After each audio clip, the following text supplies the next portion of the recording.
Здравейте, тук се опитвам, така ще го покажа, да плета шапка за моя Макс Бях. Бях сгрешила.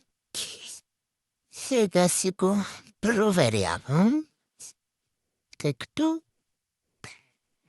това не е трудно за проверка. Така. И продължаваме.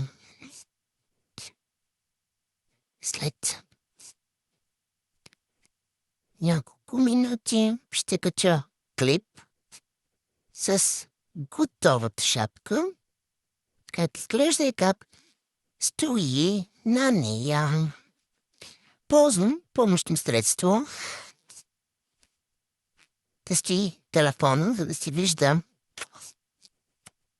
как плета. В свободното си време, тъй като съм болнични, гледам големия си син, който го оперираха. И тъй като вече откачам, реших да почна да качвам всякакви видеа. Така. И последните ирата ни е готов.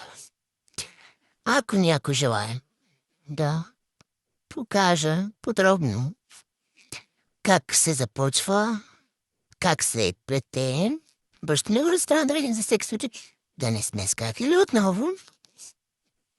И продължаваме. Знам, че на никой няма да ми бъде интересно, но на мен това ми прави удоволствие да плета. Така се разтоварвам. В принцип,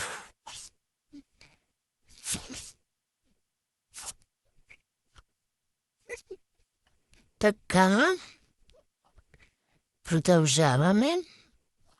Устър не може да се чуват някакви странни гласове, че говорят, но тъй като сме на село, може да кажем на хората да мълчат. Няма как да стане.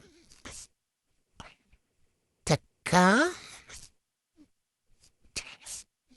Малко объркващо, тъй като човек говори и плете, може да се обърка. Това иска много голям средоточаване.